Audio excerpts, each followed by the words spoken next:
Hello, Courage to Change friends. You ready? Let's do May 15th. When I first came to Al-Anon, I was leery about all the hugs I saw exchanged.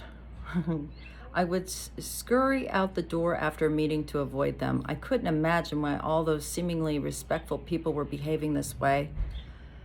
There had been no such displays of affection in my childhood, and none in my adult home either. The only kinds of touch I knew were negative. The people in Al-Anon were patient with me, even though I refused their hugs. They invited me to keep coming back. They respected my boundaries and didn't judge or question my need for space. Individual members sat with me as I cried and rejoiced when I laughed. Complete strangers offered their experience, strength, and hope to me as if I were an intimate friend. In this safe and nurturing atmosphere, I have come to appreciate that there are many different expressions of unconditional love. Whether or not I express affection in a physical way, I can find reassurance, comfort, and strength wherever Al-Anon members offer me their support. Today, I am finding ways to express my love for others as well. Today's reminder: I will not let old fears keep me away from the support that is available to me. I am worthy of love and respect. I like that reading. When I first came to the program, I'm not a big hugger either. I'm a hugger in my family, and I'm a hugger in my family. That's kind of hugger I am. But, I'm not a big toucher. I'm not a big want to be touched. And that's okay.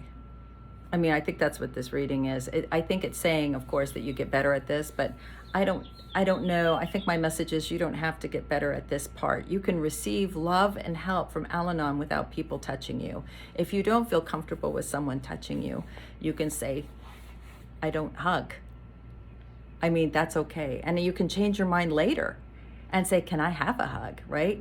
This is a really tailor-made to you and how you want to do your program. And we're going to allow you to do that. That's what this reading is about. But if you don't want to be hugged for whatever reason, a lot of people are really uncomfortable with that. Just I remember, first thing, there's people that want to hug you that are genuinely want to hug you. And then there are people that want to hug you that are, make you feel uncomfortable, So I don't know. I don't want to get into all that, but you know what I mean. We're all adults here. So it's okay to put your hand up and say, you know what? I don't hug. Thank you so much, but I don't hug. There have been creepy people that have come up and put their hand on me, and immediately I felt this through my body, bad energy. And I've said, please don't touch me. I don't think there's anything wrong with that. Speaking about that, what is it in AA, NA, Al-Anon, Nar-Anon, these 12-step programs? People really like to touch each other. It's very similar to when you're pregnant. When I was pregnant with my daughter, everyone thought it was okay to touch my stomach. Complete strangers would come up and lay their hand on my stomach and say, oh my God, what are you do? I don't know, something about being pregnant, I guess, makes you think that you can touch somebody. I'm very careful not to do that too. I found it very invasive. You were in my space. Same thing with people touching my daughter. We'd get in an elevator or something and people want to squeeze her cheek or tousle her hair, and I'd say, please don't do that. She doesn't, she's not old enough to have a voice of her own. Please don't touch her. Thank you so much. But it's not a free-for-all to reach out and just physically touch someone. People have to feel safe. And that's what I found in Alcoholics Anonymous and AA. Have a great holiday. You too. Have a good time. Okay. Be safe. Sorry about that. But,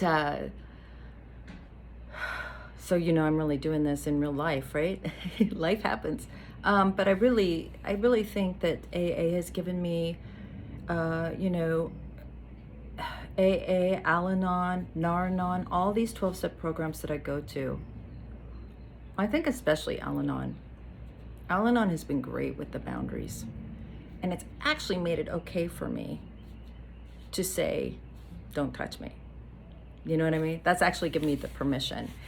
And it's gotten me more used to the people that should be hugging me, or if I need to hug someone. It's given me that clear boundary where I can say no or I can say yes. It's up to me.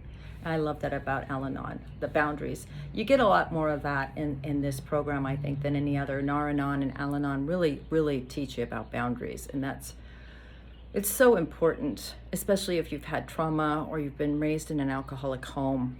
If you have alcoholic parents or siblings, it's real important to have these kind of boundaries, because we didn't get them growing up, right? It was a free-for-all. And now you can rest assured you're okay to say, I don't hug, please don't touch me, right? It's okay to say that. And we all love you anyway. We don't care, right? We want you to feel good. So another pro, there's pros and cons, I think, to everything. This is another pro for Al-Anon. I don't have any cons for Al-Anon, actually. I really don't. I don't have any cons. The only cons I've heard is people that have told me, it's so funny. People call me in, they talk and complain about their, their loved one. And then I give them some suggestion to take some action and go to Al-Anon. And I said, if they call me back and I say, did you go to Al-Anon? Yes. But all those people do are complain. Then you fit right in. You're one of us. So anyway, thanks for letting me share that. And I like talking about boundaries. I think they're important, especially in our children. So if you can learn them for yourself, we need to pass these off to the kids. Have a great day.